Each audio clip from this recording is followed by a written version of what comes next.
NASA spent part of the past week bragging. And you know what? Good for NASA. The specific thing the space agency was bragging about came in a press release titled, "Two Rovers to Roll on Mars Again, Curiosity and Mars 2020. Curiosity is the SUV-sized, 1-ton rover that landed in the Red Planet Gale crater in 2012 and has been trundling about studying the chemistry of soil and rocks, looking particularly for signs that the planet may once have been habitable to life ever since. Mars 2020, set to launch next summer, is about 10% heavier and 5 inches longer and will be equipped to look not just for life-friendly conditions, but for actual signs of past life, effectively microbial fossils. So that's all awfully cool. But the deeper story lies in the press release's headline, that business not just about NASA having 2 rovers running simultaneously on Mars, but the fact that it will be happening again. Since 1997, NASA has landed 4 rovers on Mars: Sojourner, Spirit, Opportunity, and Curiosity. Sojourner, which was about the size of a microwave oven on wheels, lasted 83 days before succumbing to the elements, though it had an endearing reprise in the 2015 movie The Martian. Spirit and Opportunity both landed in 2004, and while Spirit went offline in 2010, Opportunity lasted an astounding 14 years, finally going dark in 2018. That meant from 2012 until then, NASA engineers at the Jet Propulsion Laboratory in Pasadena, California had 2 Mars cars to drive on. Different.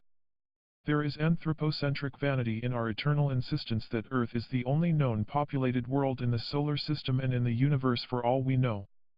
The vanity comes from how we define populated. Does a world qualify as populated only if it has animals like us? If so, then yeah, Earth is the only one so far. But suppose a world is a busy, buzzing place where science is being done and trenches are being dug and pictures are being taken and data is being recorded? Maybe the laborers doing the work don't fit all of the common definitions of life, especially the ability to reproduce themselves, but they fit plenty of others. They use energy, they produce waste, they respond to their environment, and eventually they age and die, leaving a life's work behind.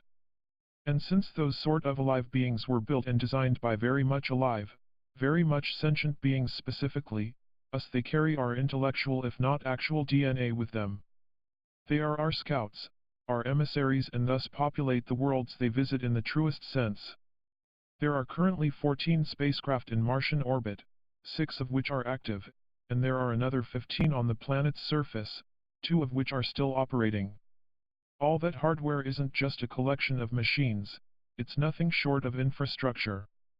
Martian satellites conduct surveillance, scout for landing sites, study topography, and sometimes look for the landing sites of spacecraft that touch down safely and the crash sites of those that don't. They also relay data from rovers and landers back to Earth. When incoming space debris like asteroid 2012 DA14, which buzzed Earth in 2013, is headed our way, spacecraft orbiting Mars swing into position to monitor them as they pass. All that is a sign of an alien world that has been put to work. And all over the solar system, something similar is going on, as metal spores puffed from Earth like the seeds from a milkweed fly on their various journeys.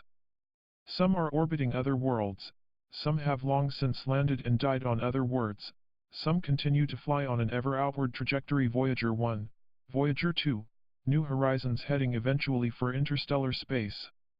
In that context, NASA's 2 Mars rover boast is, in some ways, terribly modest.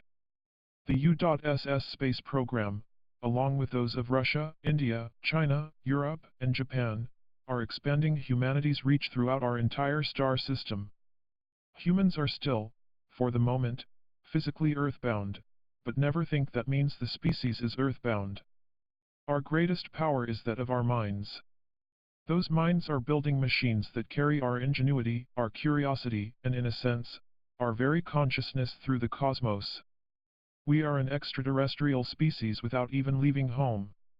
For most of the past 2 decades, only NASA and the European Space Agency have had active missions either orbiting Mars or on the red planet's surface. In 2014, India's space agency, the Indian Space Research Organization, joined them with its Mars Orbiter mission, sometimes called Mangalyaan. Over the next couple of years, 2 more countries will attempt to move into the neighborhood. Both China and the United Arab Emirates plan to launch missions to Mars in 2020, with an ETA of 2021.